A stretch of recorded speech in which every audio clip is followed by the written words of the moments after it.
लोकसभा चुनाव 2024 की वोटिंग शुरू होने से ठीक पहले महाराष्ट्र नवनिर्माण सेना यानी मनसे प्रमुख राज ठाकरे ने बड़ा ऐलान कर दिया है। राज ठाकरे ने चुनाव में एनडीए को बिना शर्त समर्थन देने का ऐलान कर दिया। उन्होंने कहा कि हमें राज्यसभा नहीं चाहिए और न ही किसी तरह का समझौता चाहिए। हम बीजेपी, शिवसेना और एनसीपी गठबंधन का समर्थन करेंगे क्योंकि हमारा समर्थन सिर्फ पीएम मोदी के लिए है। इस ऐलान के बाद माना जा रहा है कि महाराष्ट्र में एनडीए को चुनाव में बड़ा फायदा हो सकता है। बीजेपी और शिवसेना ने राज ठाकरे के इस ऐलान का स्वागत भी किया।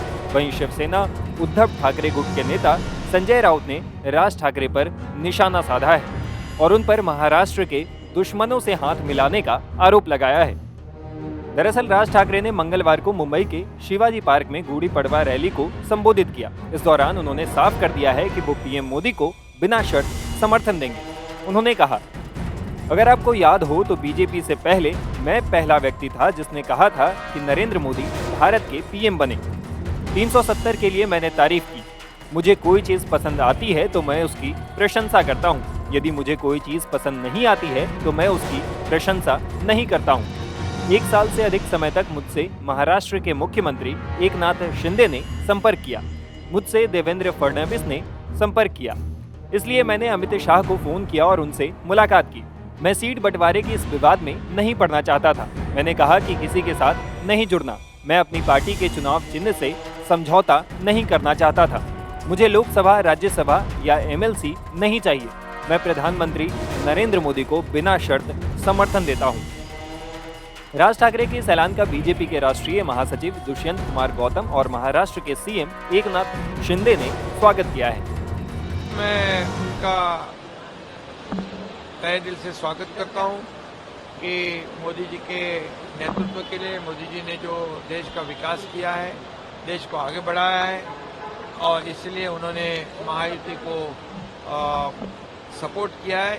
उनको मैं धन्यवाद देता हूं। देखिए, राज ठाकरे जी का और देश में रहने वाले समस्त सनातनी को जो देश को प्यार करते हैं, भारत को प्यार करते हैं, उन सबका स्वागत है। क्योंकि आज देश में 2 ध्रुवीकरण हो चुके हैं, एक राष्ट्रवादी सनातनी और अपने संस्कारों को बचाने वाले, और एक देश के टुकड़े टुकड़े गैंग वाला एक ग्रुप है, इंडीज को आंदोलन, इंडी जिसको बोल सकते हैं कि ऐसा गठबंधन है जो लगातार भारतीय संस्कृति और संस्कारों पे कुठारघात करता है, देश के टुकड़े टुकड़े गैंग को सपोर्ट करता है और देश के टुकड़े टुकड़े करने वाले इंडी अलायंस में अनेक लोग हैं। तो इसलिए आज पूरा देश मोदी जी के साथ में खड़ा है, एक विकसित भारत के साथ में खड़ा है और मोदी जी का जो संकल्प है 400 पार, उसको पूर्ण करने के लिए आज उत्साहित है और मेहनत भी कर रहा है। वहीं राज ठाकरे के पीएम मोदी को समर्थन देने के ऐलान पर संजय राउत ने उन्हें घेरा है। जिसने ये ऐलान किया था कि मोदी और शाह को,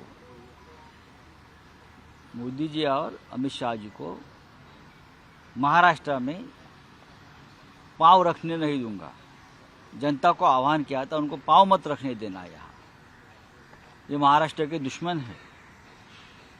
अब ऐसे अचानक क्या चमत्कार साक्षात्कार हो गया, वो आप उनसे ही जाकर पूछना चाहिए। भाई, आप अचानक पलटी मारकर ये महाराष्ट्र के दुश्मनों को सपोर्ट कर रहे हो, तो आप जनता को क्या बताओगे? कारण क्या है उसके पीछे? कौन सी फाइल खोली है? वॉशिंग मशीन नहीं, वॉशिंग मशीन की बात बाद में आ जाएगी धीरे धीरे, लेकिन ऐसी कौन सी फाइल आपको दिखाई गई कि आपने अचानक मुंबई में आकर उनको समर्थन दिया? लेकिन ठीक है, उनकी पार्टी है, अच्छा हुआ कि खुलकर समर्थन दिया। कभी कभी ऐसा होता है कि आप उम्मीदवार खड़े करो, वोट खाओ, ये राजनीति नहीं है। लेकिन जनता महाराष्ट्र की, उन्हें मालूम है सब कुछ, देख लें। बता दें कि पीएम मोदी को समर्थन देने के ऐलान के साथ ही राज ठाकरे ने उद्धव ठाकरे पर निशाना भी साधा था। उन्होंने कहा कि उद्धव ठाकरे और संजय राउत जिस तरह की टिक्का टिप्पणी करते हैं उस तरह की भाषा मेरी नहीं है, क्योंकि मुझे सत्ता नहीं चाहिए थी, लेकिन उद्धव ठाकरे ने स्वार्थ के लिए सब कुछ किया। वहीं राज ठाकरे ने इस दौरान पार्टी के कार्यकर्ताओं से महाराष्ट्र विधानसभा चुनाव की तैयारी शुरू करने की भी अपील की। टाइम्स नाउ भारत डिजिटल की रिपोर्ट।